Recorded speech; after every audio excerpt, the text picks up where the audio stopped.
За үргэлжлүүлнэ. За тэгэхээр ахын идэх хэрэглээгээ тэмдэглэж тийм үү. Түрүүний 5 тогтоолцоог бичгэнэ шүү дээ. Тийм үү? 3 зардал, 2 хадгаламж. Ухав уу?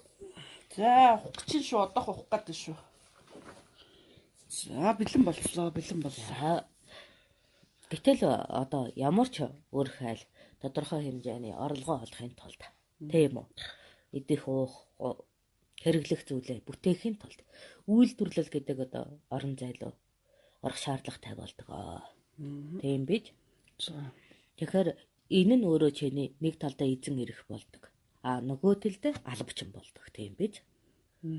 Тэгэхээр энэ албаа өөрөө хүмүүн сонгож түүндээ одоо хамаарагдан амьдардаг.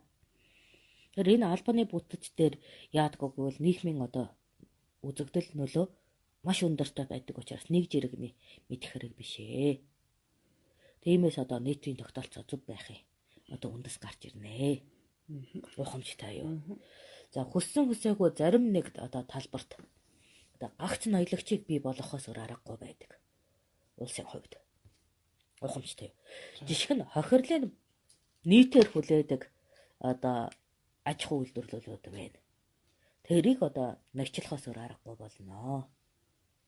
Нөгөөтэйг өөр төр өөрөө оршин тогтнохын тулд ард түмнийхээ анхдагч хэрэглээ. Тэр дотор хүнсний хэрэглээг бүрэн өөрөн одоо бойжуулан хадгалах шаардлагатай болдог. Энэ хоёр дээр бодлого алдаад ирэхийн цагт тухайн улс одоо хүссэн хүсээгүй мөхөх гэдэг зураглалаар явж идэг. Тэгэхээр олон нийтийн эрүүл мэндэд нөлөөлдөг нэг салбар. Тийм үү? Нөгөөх нь хүнсний салбар хоёрт төр өөрөө заавал бодлоготой байх шаардлагатай болдог. Өөрөөр хэлбэл нийтийн хүчээр даван туулдаг асуудал бэрхшээл юм. Ухамжтай юу? За ухамжтай. Эрүүл мэнд хүнсний салбар хоёр гэсэн үг байна шүү дээ. Эрүүл мэндэд нөлөөлөх салбарууд. Жишээ нь уул уурхай бол эрүүл мэндэд нөлөөлөх салбар юм. Тиймээс норчлон ашиглахаас өөр аргагүй болно. Түрүү. Тийм. Тэгвэл тэрний чинь нэг олнох л бид бодоод байгаа шүү дээ. Уул уурхай чинь тэрнээс гарч байгаа ашиг чинь бүгдөө хүртээ цаахан амьдарцгаа гэсэн үрээтэй. Тэр ашигыг яаж түгээх нь бол асуудал биш. За. Тийм үү. Бодлогын хүрээнд одоо хяналттай байхын үдээс норчлон зохион байгуулалтаар маш нарийн төлөвлөсөн байх шаардлагатай болдог. Ухамжтай юу.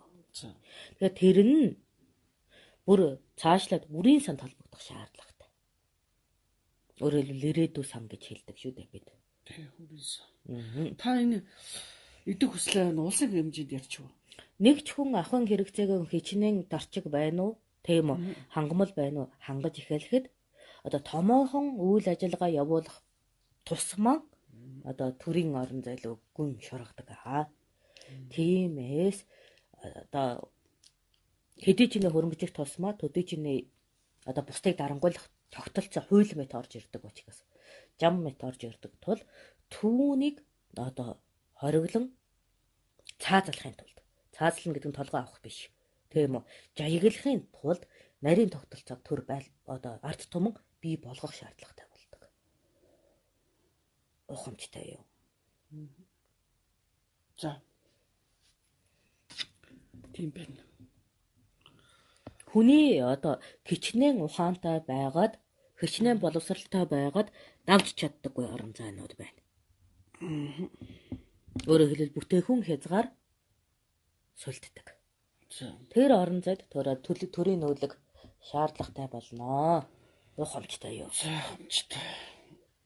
За энэ тухайда би дараа одоо төрийн талаас нь ярьж өгснөн дээр байх. Ямартаа ч ихний ээлжинд бол хүн бол амжиргааны тийм үү ахын анхдагч хэрэглээ. Ахын амарчлах хэрэглээ. Ахын тансаг хэрэглээ. Гурава бүртгэж одоо хүслээ тодорхойлох шаардлагатай болдог. За тэгэхээр одоо миний ойлгосноор энийг тэмдэглэж авах хэрэгтэй байна. Эдийн хүсэл дээр ахын ангадагч хэрэгцээ. За тэгэд амарчлах хэрэгцээ. гуравт нь тансаг хэрэглээ гэдэг ингээ 3 ангилж шүү эдийн хүслийг. За англиар ахуй хангалтагч хэрэгцээний тухай өмнөх лайв дээр ярьсан. Одоо тэгэхээр ахуй хангалтагч хэрэгцээ нь тийм үү? Тий. Тогтмол зардал, хувьсах зардал, өсөх зардал 3. Дээрээс нь 2 төрлийн хуяа. Эрүүл мэндийн хуяа, хүсэл мөрөөдлийн хуяа бол анхдагч хэрэглээ. За. Ахуй хангалтагч хэрэглээ мань өөрөө дотроо тэгээд хуваагдчихж байгаа юм тийм. За, орлого нь яасан? Орлого ус орно шүү. Энийг хангахын тулд орлого гэдэг зүйлийг одоо олж байгаа. За, тийм байна. Ухамжтай юу? Орсноо ингэж хуваарлаж байх шаардлагатай. За. Тэгэхээр бид нар ингэж тооцож бичих юм байна. Ахуй хангалтагч хэрэгцээг ингэж бүснэгтэнд хийлээ гэдэг тийм үү? Тэрнийг 2 хуваах нь шүү. Орлого, зарлага гэх юм уу?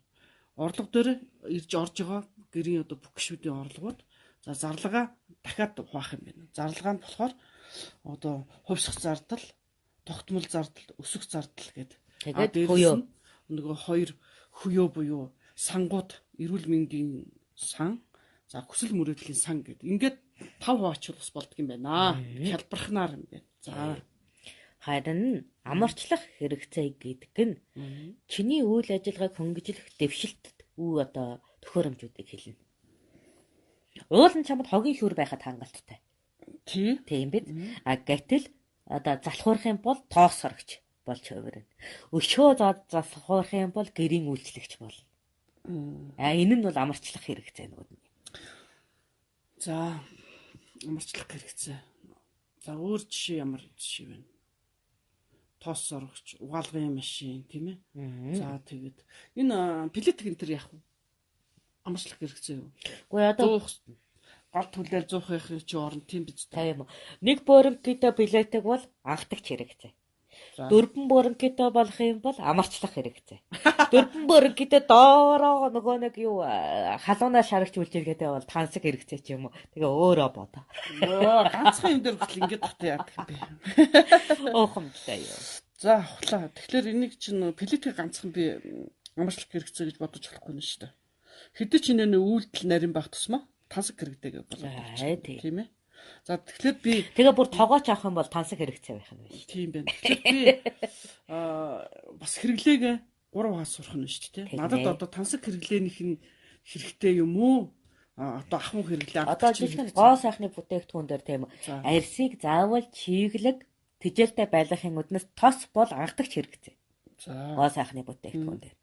За зүс хувиргаад бусдад тийм өөр өнгө төр хүүсгэж байгаа бол амарчлах хэрэгцээ болох. За тийм. Гэтэл маш цөөн хэрэглэгддэг нөгөө нэг булган сормоос тийм үү хиймэл хумс болох юм бол тансаг хэрэгцээ болгоод. Хуваарлах нь вэ шүү дээ. Тэгэхээр бүх юм бодох шаардлагатай болох нь шүү дээ. Хэрэгцээгээ ятгахтай. Тийм ээ. Тийм. Пилетик байсан ч гэсэн бодоод шүү дээ. Чинь төвхтэй юм шүү борлоо. Юунд төвхтэй вэ? Нэг юм чи бүр тэргээр нь хүртэл бодоод тахтай яадаг. Амар юм уу, тансаг юм уу, зайлшгүй шаардлагатай юу гэдэг бодоод шүү дээ. Тэгэхээр энэтэйг хамаарат нөгөө үнийн дүн гарч ирнэ тийм. Үнийн дүнгууд гарч ирнэ. Хүсэл мөрөөдөлд өөрөө за энэ төвшөнд хангах юм бол би болж байна гэдэг нөө тооцооллууд гарна. Ялангуяа чи өөрөө орлого оологч биш. Зарлага гаргагч нь байх юм бол төдий чинээ хянах шаардлага гарч ирнэ. Ягод гэхээр нөгөө орлого олж байгаа хүмүүс маа. Одоо гэрийн эзэн ч юм уу. Тийм үү. Одоо зардал гаргаж байгаадаа сэтгэл хангалуун бус байдаг. Гэр бүлийн асуудал эндээс л одоо эхэлдэг шүү дээ. За тийм. Тэгэхээр төвөндөө тайлбарлахын тулд за энэ төвшөнд ийм байсан. Бид нэ дэвшээд ийшээгээ очих хэрэгтэй байна гэд нөгөө таниулан сурталчлах үйл ажиллагаа чи хэрэгтэй болох нь шүү дээ. За тийм байна. Ухамжтай юу. Тэгвэл би ийм бололцоо та болох гээд байна. За жишээ нь хогийн шүүрэн дээр ярий да. За тийм. За би одоо ингээд бүхэл бүтэн 2 цаг гэрээ шүүрдэж байна. Тийм үү. Тэгсэн ч одоо ингээд нарийн цэвэрлэгээ хийж болохгүй байгаа ч тоос орогч авч яг нөө хань минь.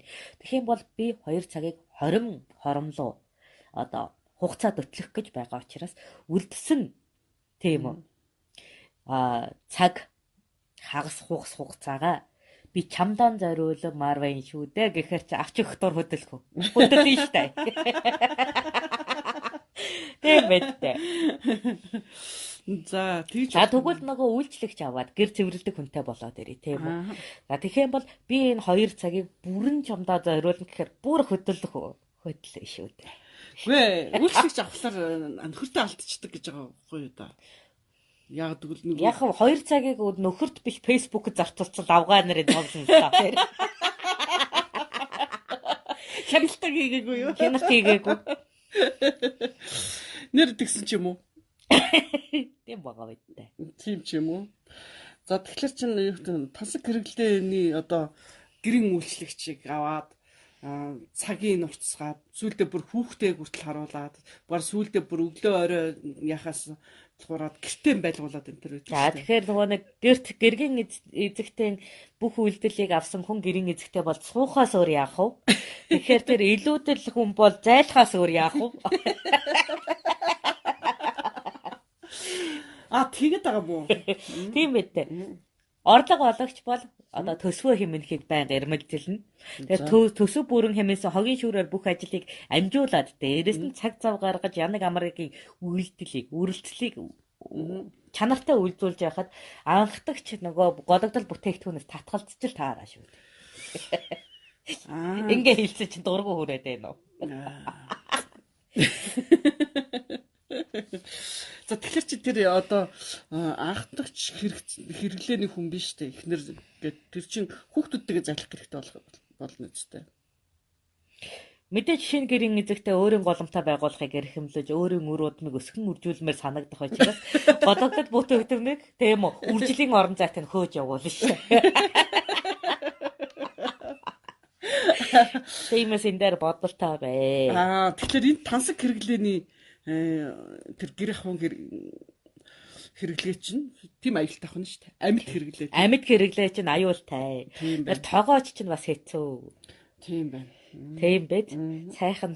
Сайхан одоо эрэгтэй тогооч ороод ирэхэд тийм үү. Бойлоо л доо.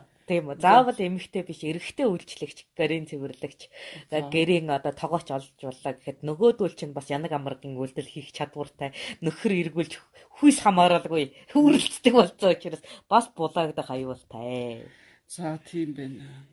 За тэгэхээр тансаг хэрэглэн гэдэг чинь нэг иймэрхүү зүйлүүд ахна шүү дээ. Тий, тансаг хэрэг ядахтаа амарчлах хэрэгцээгээр юм уу? Эсвэл өөрөө ахын хэрэгцээгээ өөрөө хийх байтал тийм үү? Илүү юм шунжаагаад тэгээд үр дүн бас юм асуудалтай гарч ирж болох юм байна. Тэгэхээр үр дүнг тооцоож тийм хамгийн зохимжтой шийдвэрээ гаргаж үн цэнээ өөрөө олж байхгүй бол эмэгтэйчүүд минь та нар өөрсдөө 50-аас 7 дор үнэтэй болчихгүй. За тийм байна. Тэг үнэтэй тавилга чинь бас зүгээр шүү дээ. Үнэтэй тавилга гэдэг хайр хүрээд үнэтэй тавилга юм да. Дуртай л байдаг шүү дээ. За гэтэл нөгөө нэг умгар өрөөнд нь ахадсан тавилга байвал яана вэ? Энэ мэтчлэн тийм үү зайгаа тооцох шаардлагатай болно. Тооцоод эхлэнгүүт хүний ухамсар цэгцэрдэг учраас тийм үү одоо дэмий зардал тохиромжгүй одоо үйл явдлаас татгалзах боломж үүснэ. За тэгэхээр идм гэдэг мэн одоо ингэ болоо юу? Энэ дээр бол нөгөө нийгмийн соёлоо би сурталчлаад ярмаар л байна л да. Нэгж одоо хүүхдийг одоо хэд хэдэн сартаа нийгмийн одоо гэр бүлийн одоо хөрөнгө оруулалтаар яаж одоо хөрөнгөжүүлэн нас бийт хүрэхэд анхан шатны хэрэглээ нь хангасан хүн болгож гэрээсээ хөөх вэ гэдэг соёл уул нь биднэрт байдгийг. 18 та хүүхэд хэр зэрэг хөнгөтэй бөгөөд гэрээсээ хөөгдөх вэ гэдэг асуудал байдаг.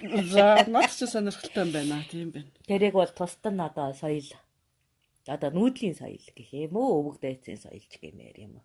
Монголчуудын соёлч гэдэг нэг нэр бодож байгаад зүгээр үйл явдалыг ярина. За ухамжтай юу. Энэ бол хүүхэд өсгөх талбар дээр яригдана. Ягаад гэвэл нөгөө хүүхдэд идэх хэрэгтэй. Тэрийг нь яаж шийдвэрлэдэг байсан бэ гэдэг асуудал буй. За тийм байна. За тэгвэл тэр тусдаа яриа болох юм л да. Нийлээ асуудалтай яриа. Хүний амьдралд эдийн одоо салбарыг зохицуулах нь нэгж хүнээс хэтэрсэн асуудал байдаг учраас ялангуяа өр хүүхдийн талбарт гагц гэр бүлээс бүрэн хөрөнгөжүүлэн гаргахад хэцүү учраас одоо нийтийн хөшүүргийн аргыг хэрэглэх нь бай. Тэр тухай бол нэг ингэж шийдвэрлэдэг гэсэн хөөрхөн санаа болгоод соёлоос авсан болно.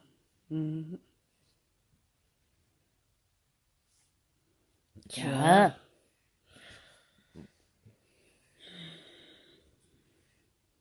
За дараагийнх нь. За тэгээд хүн эрүүл мэндийн болоод эдийн хэрэглээг хангахад тэр танин мэдээг хүн чадвар бол суурь хэрэгцээ болж явдаг. Шууд одоо эд шидээр гинт боожоод ирэх илүүтэй хүн боловсрч танин мэдэж одоо тухайн зүйлдээ хүрдэг байгаа. Иймтээс одоо эрүүл мэнд болоод эдийн хүслээ хангахын тулд боловсрал олдог байна. За дэд хоёртой холбоотой байна шүү дээ. Энэ хоёроо хангахын тулд боловсралтай болно. Насан туршийн боловсрал болно. Насан туршийнхаа боловсрал энэхүү боловсролоо ашиглан одоо ирэх мэдэл одоо өндөр чадамжинд хүрэх бололцоо үүсдэг ээ. За тэгвэл энэ дээр одоо жишээлбэл тэр боловсролыг одоо хуваараа ингэж ангилж үзэж би энийг хүсэж ийн гэж бичих юм бол иймэрхүү юм гарч ирнэ. Уншиж бичиж чаддаг болно.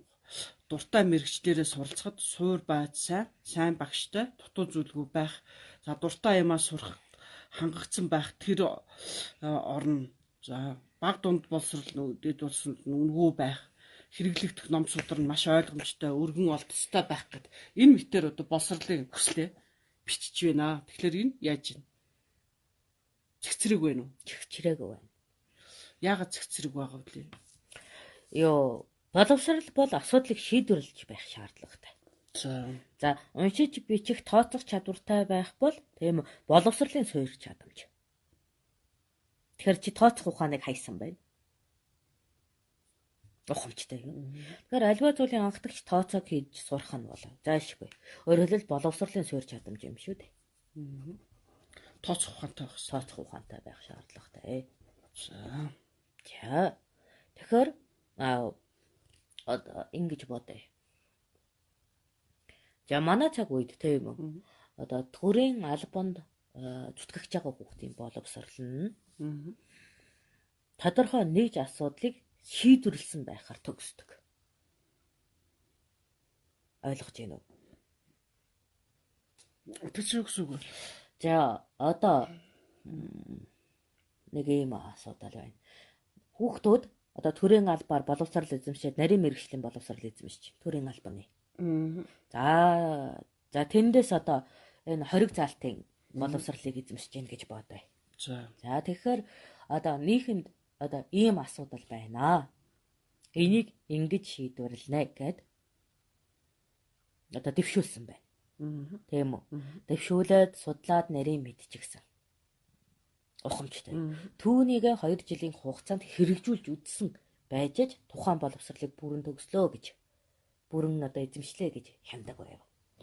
Тэгэхээр боловсролын хүсэл дээр би тийм юм эзэмшмээр сурмаар байна гэсэн биш. Дууссан хоёр нь яриад байгаа юм. Йоо, боловсролын хүсэл дээр. Өөрөөр хэлбэл асуудлаа шийдвэрлэх чадвар юм. За ахуйчийн боловсрал эзэмшиж байна гэхэд тухайн хүүхэд хөрөнгөтэй болоод төгсдөг. Одоо танахад бол эдийн засгийн сургууль төгсөж байгаа хүүхэд болгон хуваараа бизнес эрхлэгч болцсон төгсөж идэг. Хөө ямар нийттэй юм. За сурж явахдаа аюугаа хийх юм шүү дээ. Ахуйгаа тэгшлээд 8-аагаа хийгээд худалдаагаа хийгээд өөрийн одоо компанитай юм уу эсвэл нэг юм түүцтэй ч юм уу 8 нэрийн бараатай ч юм уу болно гэж юу? Тэгнэ гэсэн үг. Тэрнийг яаж хийх гэж байгаа? Хэдэн жил байхлаараа тийм сони юм болоод байна. Маш одоо 4 жилээр яваад идэх шүү дээ. Тэгэхээр асуудал шийдвэрлүүгөө төгсөх бол хэдэн жил байж болно. Асуудал шийдвэрлэхэд хэдэн жил байж болно. Зүгээр л манай сургалт бодит одоо үр дүнгэл хэмждэг байсан гэдгийг хэлэх гээд байгаа юм. Одоо малчинаар боловсрал эзэмшлээ гэх юм бол тухайн хүүхэд 20 ширхэг төлөхтэй болсон үед л сургуулаа төгсдөг. Ямар нийттэй юм бэ наадах чи. Ойлгож байна уу? Тэгэхээр 20 төлгийг 2 жилийн хугацаанд хийж чадна уу? Тийм үү. 20 жилийн хугацаанд хийн үү? Ерөөсөө хамаагүй. Юу ч вэ та чи малчин боловсрал гинөө? Тийм, ямар боловсралыг малчин боловсрал? Малчин болохыг хэлээд байгаа юм. Малчин болгохыг хэлээд. Тэгэхээр тэр үе чи бүгд малчин болох байсан болохоор тэгээд байна уу? Малаа малж сурахыг зааж өгöd байна уу? Малаа маллаж сурахыг зааж өгöd байна. За тэгвэл та түрүү хэллээ энэ ахуйн боловсрал тооцох ухаан энэ гэдэг чи тэгвэл ер нь энэ боловсролыг чинь хэд ангилаад идэх яг түрүү чи энэ цаг үе нийгмээсээ хамааралтай. Тэгээ анхдагч ахуй юунаас бүрдэж байгаагаас үүсэлтэй юм л да. За. Өөрчлөгддөг юм тийм ээ. Нийгмээс. Жишээ нь хөрсч боловсрал. Одоогийнхаар бол Одоо тоогооч гэсэн үг. тий. За тоогооч болоод янз бүрийн технологи, хүнсний хүнс хийж гэсэн үг. Аа. Тийм үү? Энэ нь өөрийн гэсэн одоо оюуны өмч бүхий хүнсийг зохион бүтээсэн үед л төгснө. Тийм үү? Хоол одоо ингэж хийдэг гэдэг яг дуурайч хийгээд тэр хүсч боловсрал биш үү? Болохгүй. Өөрийнх нь нээлт заавал байх ёстой. Тэгвэл энэ чи баг хүн төгсөхгүй биш үү? Төгсч л байсан шүү дээ. Бөөнбөөнөөрөө төгсдөг байсан. Шинээр нэг юм хоол хутгаар Нэг янз янз бөөзөн дээр нэг амтлагч нэмж хийгээл тэгэл төгсөн шүү дээ. Яаса. надад ч юм гажиг. За бууцан дээр перц хийлээ төгслөө. За бууцан дээр сонгон хийлээ төгслөө. Бууцан дээр сарамс хийлээ төгслөө ингэх юм уу? Тэгэн. Гэтэ бусалтайгаа давтагддаг албаг байсан. Нарийн болох тусмаа дэвшлиг шаардна шүү дээ. Тийм үү? Тийм үү? Юм бэ. Эхний үүслийн үед бол яах вэ? Боломжоо шавхах гэдэг орон зай байвч. Сүүлрүүгээ бол дэвшил бүр шинээр сэтгэхээс өөр аргагүй болгодог. За. За ойлголоо. Ямар ч нэг юм дуусгах хэрэгтэй байна. За. Ухамжтай юу. Тэгэхээр сэтгэлгээ бол асар ихээр хөгжих нэ боловсролын орон зайд. Яа анхан шатны боловсрол. За ерөнхий боловсролт ханахаар бол. За анхан шатны боловсрол гэдэг. За энэ хідээс хэдэн наснаа? Ой ерөнхийдөө 15 нас хүртэл хүүхдийн боловсрол. Анхан шат юм бэ? Их үүдэг юм уу? Манайх ч одоо анхан шатны боловсролыг чинь юу хийчихэж байгаа шүү дээ. Баг хангад нөгөөд ерөнхий боловсрол нь анхан шатных гэдэгт ижил гэлөө танах. Тий. Бид нар одоо ерөнхий боловсрол гэж хэлээд байгаа. 12 жилээ. Ерөнхий боловсрол. За тэгээд 18 настай, 17, 16, 17 настай барах төгсөж байгаа юм. Ерөнхий боловсрол гэж үзэж байгаа. Тэгэд чи одоо ч 6-тай ордог болсон байгаа шүү дээ нэрээ. Энтэй л адилхан гэсэн үг. Ер нь хэдэн настайгаас нэхлэх гэсэн үг үү? 7 хавартаагаас эхэлнэ. За та нарын үед 7 хавартаагаас эхэлдэг гэсэн юм байна. 15 нас хүртэл ингээд энийг анхан шатны боловсрол гэж хэлдэг. За. Энд юу ямар юм зааж өгөх вэ? За ийм одоо боловсрол эзэмсэн хүмүүс маань. За. Тийм бүх төвшний анхан шатны үйлчилгээний үйл ажиллагаа хийх боломжтой байсан. Анхан шатны үйл ажиллагаа гэдэг чи юу? Анхан шатны үйлчилгээний үйл ажиллагаа. Үйлчилгээний үйл ажиллагаа гэдэг чи одоо юу гэсэн үг вэ? Үйлчилгээний. За үйлчилгээний байгууллагад ажилладаг одоо тоогооч. За тэгээд дээрэс нь эмч гэнтэр гэл эмчгүй. Яахаараа тоогооч эмч анхан шат байдаг. Наа чи анхан шатны төгөлдөр нарийн мэрэгшил шүү. Тэгэхээр анхан шатны үйлчилгээний гэдэгтлээ асаргач гэнтэр гэдэг. Үгүй. Наадах чинь анхан шатны гэж байна шүү дээ. Үйлчилгээ. Анхан шат нарийн мэрэгчлийн туслах гэсэн үг.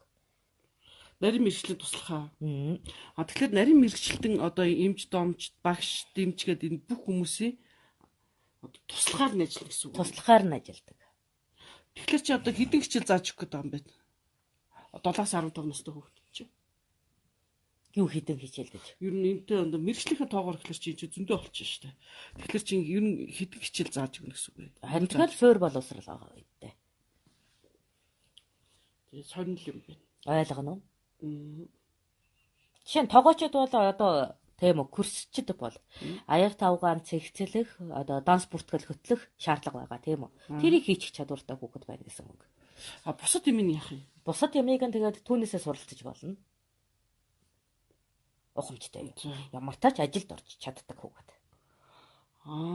Ер нь бол 7-15 наснда ингэ сурчаад 15 нас хүрдлээ гэхэд ямар нэгэн ажлыг хийж чадах чадвар суулгах гэдэг юм. Шууд. Маш одоо дэд сургууль мургуул дээр төгсчөөж тусгай сургалт авч иж тэрэнд ч очиж шүү дээ. Ямар ч одоо альбом байгуулагч анхан шатны гэдэг ажлын одоо тийм орон зай байдаг. Ухамжтай юу. За. Одоо энэ 15 настай хүүхэд тийм үү төрийн албанд ч анхан шатны үйл ажиллагаа хийх боломжтой. За. Тэг хойрлоод явуулчих юм байна тийм ээ. Тэгэн. Тус нь бэлтгэхэд. За анхан шатны боловсролд 7-аас 15 настай. За дараагийнх нь гэдгээр чи ерөнхий боловсрол гэсэн үг шүү дээ. За. Энүүгээр заавал хангадаг байсан төрийн бодлогын хүрээнд. Боловсрол бол төрийн бодлогод тэр чигээр агуулгадахгүй бол нэг ч хүн өөрөө өөрийгөө боловсруулна гэдэг дээр асар урт хугацааны тууштай хөдөлмөр шаарддаг учраас цаг болоод үйл ажиллагааны маш их алдагдлыг үүрчиж бүтдэг. Тийм учраас одоо заавал нийгмийн дэмжлэг шаардлагатай болдог талбар. Тийм учраас бид нар одоо энэ анхан шатны боловсрол эзэмсэн гэдэг нэг хүн болгоныг 1-2 жил одоо ажлаар хангадаг байсан. Түүний дараагаар эсвэл тэр зуураа одоо нарийн мэрэгшил эзэмших шаардлагатай байна гэдгээ хүүхэд өөрөө одоо сонгон шийдвэрлэдэг байлаа. Ухамжтай юу? Заахлаа. Хинчгээрээ амьдрч болно гэж бодож болно. Ухамжтай юу? Ухамжтай.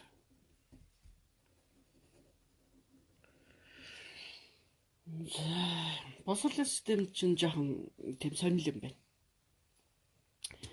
Бидний бодлоо бид нар ч одоо энэ 15 наснаас ч хойшоо цаашаа дахиад зөндөө суралцсан. 5 жил тэгчээд ажилгүй байна гэдэг их сонин үзэгдэл юм. Одоо юу? Тий. Хичнээн боловсроод байгаа хэрнээ ямар ч ажлын чадваргүй байна гэдэг их сонин үзэгдэл. Ялгаа нь тэгж гараад байна тийм ээ. Тэгэж байна. Одоо ч манай чинь за маш олон юмнууд эмч байна, хуулийн мэрэгжилтэн байна, санхүүгч байна гэдэг эдийн засагч гэдэг эднэр бол одоо төрийн байгууллагад ажиллахад ийм өндөр цалинтай болно энэ төр гэж яагаад тиймэрхүү юм бодоод ашигтай тэгэх юм бол ашигтай гэдэг юмар бодоод маш олоодоо орчдөг. Тэгэд сургуулаад төгсөөд ажлын байр болдохгүй гэдэг асуудал гарч ирж байгаа. Бүгд л одоо нэг дээд мэрэгчлэгэл бүгд л одоо цагаан цахтаа тийм ажил хийдэг тийм хүмүүс болчиход байна. За одоо ухамжтай юу. Тэгэхээр нөгөө нийтийн үйлчилгээний алба гэж байгаа.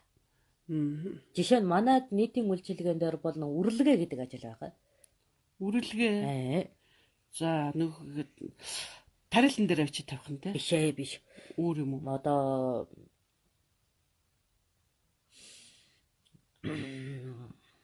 мал бэлчээж байгаа талхагдсан газрыг нөхөн сэргээх ажил. Энийг үрэлгээ гэдэг. За ухамжтай юу. Ийм газар одоо нөгөө 15 настай хүүхдүүд чинь баг бөөнөөрөө очиж ажилладаг байхгүй юу? Тийм үү. Үр цацна. Энд чинь нарийн мэрэгжил хэрэггүй шүү дээ. Үр цацхад бол анхан шатных гэдэг. Анхан шатны мэрэгжил аа. Өөрөөр хэлбэл гар хөл ажиллахад л болчихдаг ажил. За нөгөө балгадын цэвэрлэгээ байгаа. Гудамжны цэвэрлэгээнүүд. За тийм. Нөгөө одоо хор хорингод нэг сайхан том хоттой байлаа шүү дээ. Тэр маань өөрөө олон нийтийн жимтэй. Тэгээ нөгөө гудамж талбайд чинь нөгөө янз бүрийн соёлжлын орон зайнаас ирсэн хүмүүс чинь нөгөө ёс зүйн сураагүйгээсээ болоод алдаа гаргана. Тэрнийг ёс зүйг сахиулах балаад цэвэрлэх үйлдэлийг хийдэг байсан 15 настай хүүхдүүд. За одоо манайх ч цэвэрлэгээний байгууллага хийдэг шүү дээ. Тэрний чинь хідэн хүмүүс ухамжтай юу? За 2 жил ажиллана. Тэгээ гэртээ тэгээ цалин өгөх үү? Мэдээж цалинтай байлгүй. Тэгээ чинь нийгмийн үйлчилгээ ажиллуулж байгаа юм чинь. Тэр үргэлжлэх чинь их сони юм байна. Одоо манайх чинь далхалтанд ороод хэцүү болоод байна гэдэг бэлчээрийн даал секретараад хэцүүд чинь ингээд яриад бичээд бүгдөө л санаа зов. Сүүлдээ бүр гадаадынхын ирээд зааж өгөөд за одоо та нар ингээд мал чинь ингэж хэрэглэдэг гэдэг мал балахаа заалах гэдэг байгаа шүү дээ.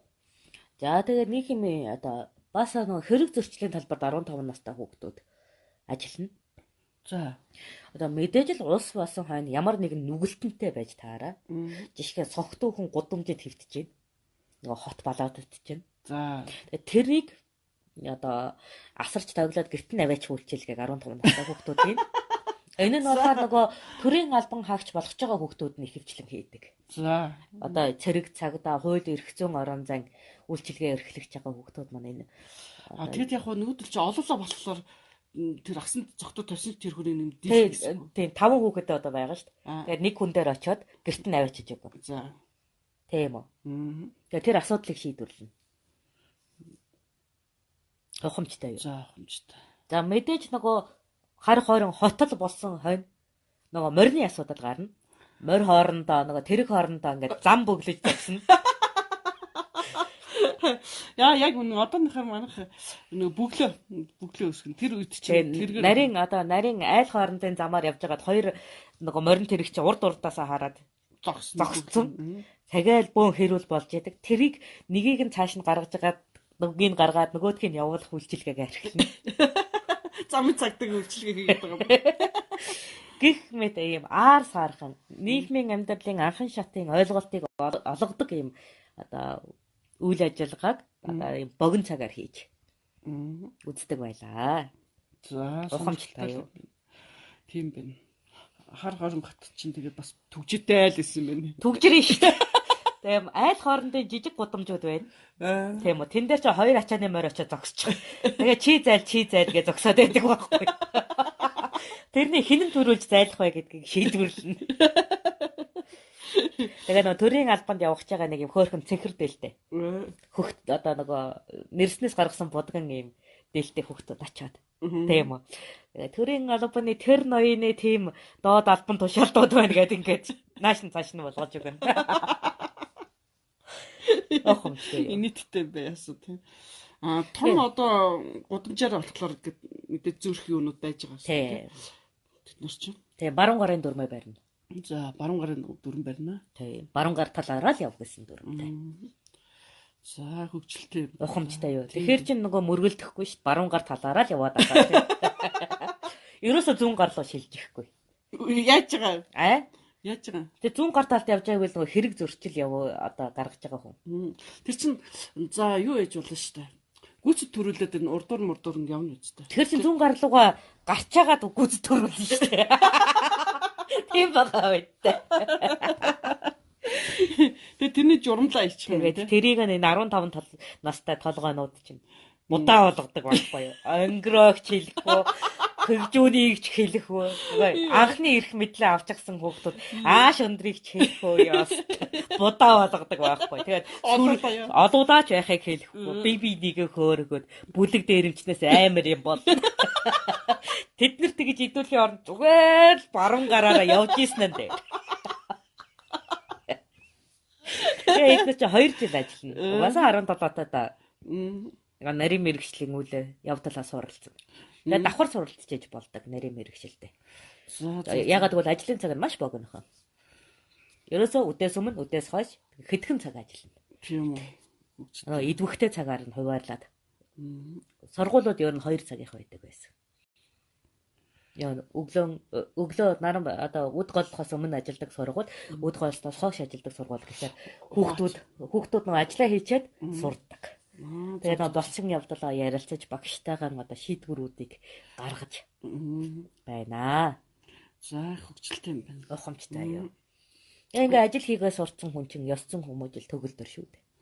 Багаас нь тийм ээ. Тэгээ нөгөө өөрөө яг цалин хийгээд хөдөлмөрлөө сурцсан хүмүүс чинь нарийн юм бай гэж жигтэй. За тийм байна. За тэр үехээр ингэж байдаг юм. Тэгвэл одоо би жишээлбэл боловсрал дээр ингээ өөргөө дүгнж бичих хүслээ бичих гэж байна. Тэн дээр одоо яаж бичих вэ? Тэг юу шийдвэрлэж чаддаг вэ гэдэг л. Тэгээ юу шийдвэрлэж чадахгүй байгаад тэндээ одоо боловсрал хүсэж гин вэ гэдэг асуудал гарч ирнэ шүү дээ. Ухамжтай юу. За өөрөөр хэлбэл бусад хүслээ мэдэж байж боловсролын хүсэл бичигдэнэ. Хамгийн сүүлд бичигдэх юм уу? Ер нь хамгийн сүүлд бичигдэнэ. За. Ухамжтай юу. За ингээ бичих хат би энэ үнийг мэдэхгүй юм ба шүү дээ. Тэгэхээр тэр юу юм бол гэж таньж мэдрэхэд бүх тал гарч ирж магадгүй юм шүү дээ. Тийм. За тэгвэл энийг ингээд нэг орхиж болох юм байна.